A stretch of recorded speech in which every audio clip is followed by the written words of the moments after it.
Hey everyone, fairly recently I made a video about what you should do, 7 mistakes that you shouldn't do for print on demand, and I highlighted this t-shirt right here, this Apple one, saying it had no audience and everything. So I wanted to take the time in this video to show you what I would do to level up this design. How can you take this topic, this Apple topic, and use Canva to make a t-shirt that has a better chance of selling? I don't know if you can guarantee a sale, but at least try and design it for an audience, which is what this one was missing. So I'm going to go into Canva, show you a couple ideas that I've been working on to help with this topic, this Apple topic.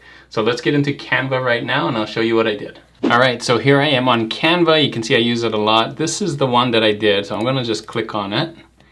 And I did a couple of them, so I did that one and this one. So I'm going to talk through why I did these, what the changes I made, and where I found these so that you can kind of get the idea of how I'm doing this. So first one I did is this one right here.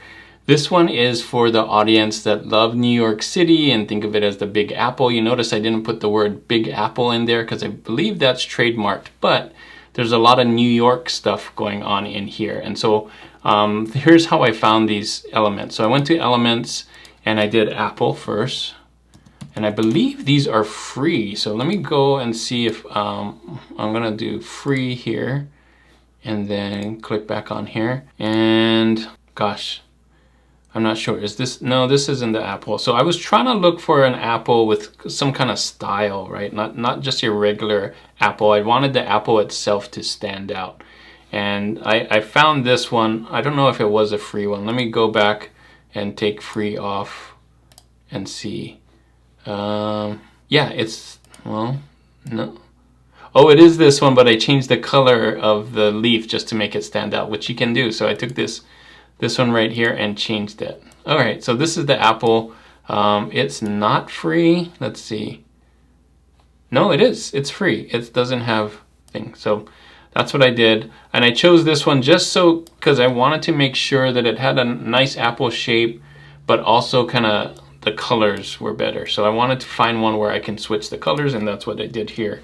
So we have kind of this contrast with the dark green and the red. The next thing I did was I just did New York right here. And I found a bunch of cool stuff. Like I love this one. I think I could have used that in there as well. Let's see, what did I do? Oh, here's the New York Brooklyn stamp, which I thought was really cool. I just changed it to a white right here, like that. Boom. Let's see, what else did I find here? I just scrolled down and I was looking for something that could go in here, and that's this line art. So I think I did New York City line art, actually. And then I found stuff like that. I don't know where I exactly found this one, but what I wanted to do is I wanted to put New York inside of the Apple, because a lot of times they just say Big Apple or whatever. I wanted to put like the city in there. So this could have worked too. I think this would have been nice in there, just something symbolizing that. And I may have gone down like these magic recommendations and found something. So the city would have been cool. I think this would have been cool as well. I looked at that. I was just trying to mash up a bunch of different things, right? This obviously New York City with the Statue of Liberty, the stamp, and then this New York City, I think I came and then just did New York City, and that's it. And let's see if there's on here. I scrolled down a bit to find this. I didn't want to do the I Love New York. There's another one that could be, this one could have been fun in there as well. So lots and lots of things on Canva that it's made to kind of mash different things up. So oh, this is New York City right here. It might have been two, no, that's just one thing here, but scroll down. Oh, I love this Brooklyn one too. I could have just done that, you know, Brooklyn instead of New York City. That would have been a cool one too. So but New York City is known as the Big Apple, not Brooklyn. So, oh, here's the one right here. That's that one. And if we did magic recommendations, we probably would find the white one, or did the do this info and then click on here and then do New York. I think that's how I found it. Yeah, there it is. And then I did this and then just changed it to white. Boom. That's the one I used. It's pretty cool. Okay, let's see if I can find the New York City word. New York City, New York City. Gosh, I'm not sure how I found it, but anyway, oh, this is it. I think this is it. Yeah, and I just cropped it. There you go. Boom. That's what I did. So there you go. You can see it's all on here. This one was actually not free, but you could just type it out and use, you know, a font in here and maybe even curve it. But the idea behind this one, and I think why this one would do better than the one that we just saw, that I said had no audience. This one has an audience. This is New York City, people who love New York City and the things of New York City. So I'm doing kind of having the apple represent the big apple and putting in some like rough stuff of New York City. Now you could do it with anything in here. Just find some really good graphics of New York City, kind of mash it together, overlay it on the apple, have a nice written New York City because that's what it is, and there you go. There's lots and lots of ideas. There's no shortage of New York stuff on here. Even this could be fun, you know. That would be a fun one to do too. All right, so audience, New York City. Have fun with this on Canva. I think that this would give you a better chance of getting a sale because it hits that target audience. And we're trying to do something different that's not already on there. And by combining a lot of these different elements on Canva, one, that's how you're supposed to do it on Canva, to use Canva. You can't just do the one thing. They want you to kind of mix and match stuff. And two, because you're mixing and matching, you're making it different than what's already out there, right?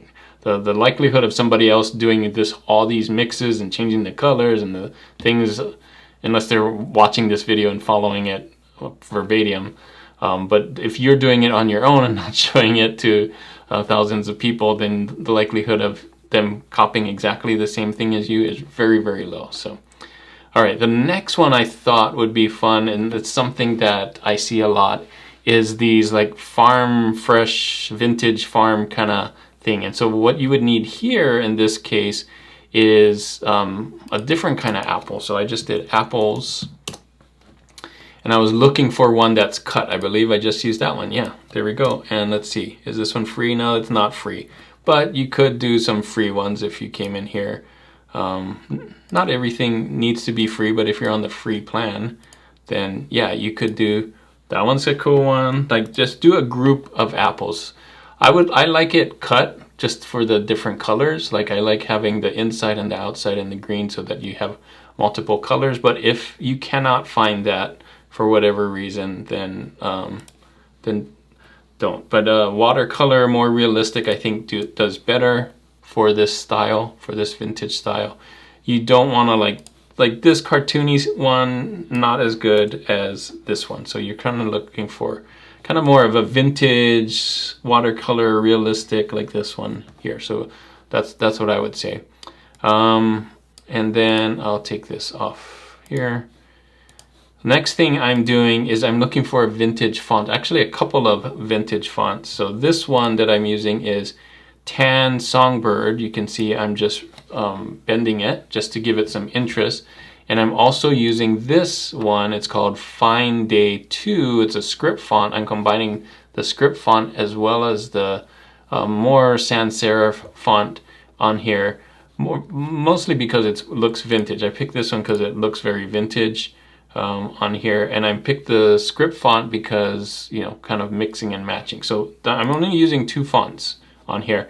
Then I'm using this organic one. You can find this by going to the organic, like that, and there's a bunch of organic tags. So I use this one and try to color it the green, and I'm using green and red just because apples are green and red. But I could have used any of these organic ones. I'm trying to do one that fits in there, 1, and 2 looks vintage. So this one could have worked because it's vintage, but it just doesn't fit as well. You see, kind of getting cut off. And this one isn't a style that I'm looking for, although it could fit. It doesn't match the style that I want. And let's see, why didn't I use this one? Again, didn't match the style, and it has all that artifact. So be careful with what you pick. What you pick and put in here is very important. Don't just like, oh, I need this sticker, put it in. I need this and put it in. It needs to match all together. Like, because we're putting different things together to like, we're mixing up like this graphic and this graphic, they kind of need to match. Same thing with this one, right? Like, this is white and this is white, even though like they're a little bit of different style, they still can go together, right? So think of that when you're picking the different ones. Yeah, so that's it. This one is the audience for this are people who love vintage fruit designs. Yeah, that's kind of the audience here. People who love apples, people who love farming, all this farm fresh stuff. I think it does really well. Currently, it's kind of a style that's hot right now, especially on Etsy. So I think this is great. And there's not a lot of this in there as the competition. So if we go back, I'm going to go to Redbubble now in here. And let's see, Apple fruit stand t-shirt. Let's see if there's any competition. And we look, and let's see, best-selling. Like, this could give us well, let me do vintage apple. Maybe fruit stand isn't the right one. Vintage apple farm t-shirt. Let's see. Yeah, so there's one right here, best-selling. Let's see.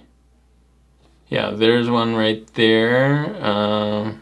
See, not a lot of competition here. Maybe people don't like it, but there is definitely, people have been buying it on Etsy, right? I'm gonna go, not newest, most relevant. I think that one, like the closest that we got, but yeah, not a lot of competition. I don't think it hit Redbubble yet too much here, so I think this one has a really good chance. And then Apple New York, let's go. Apple New York shirt. Boom.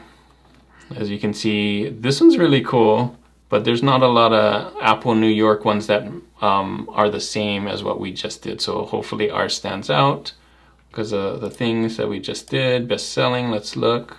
Of course, we're not going to do that. That's kind of copyrighted. Yeah, I think that both of those would have a good chance here on Redbubble if people are looking for Apple t-shirts. That's another thing. Like Apple, you should have done your research and see if are people buying Apple t-shirts on Redbubble? Is it something very popular? Do that first. But let's assume that Apple is doing really well on Redbubble for this practice, and you know, we've just made one, and two of them actually that can do better than the one that didn't have any audience. At least this one has an audience of people that are looking for it, because we know we saw on Etsy that people are buying this. We know this one has an audience because we saw a lot of New York t-shirts on there on Redbubble. So that's my take on it. That's how I would level up this design that we had. What I would like to do is actually put these on Redbubble and test it to see if they get any sales. That's the next thing, is you always have to test. Like, do you give yourself the best chance of getting a sale? Put it on there and see what happens. It doesn't guarantee the sale, but at least you're giving yourself a chance to see if it sells. So there you go, another quick video, a level up video. I haven't done one of these in a long time. If you want to see more of these, let me know that in the comments. If you have any that you want me to level up, any topic or whatever, I could try and find that as well. Thanks again for watching. If you want to see another Canva video where I used Canva to do a design, this is my latest Canva t-shirt design tutorial that I did. Have fun with that one. Thanks again for watching, and as always, guys, keep creating and keep learning. I'll see you on the next one.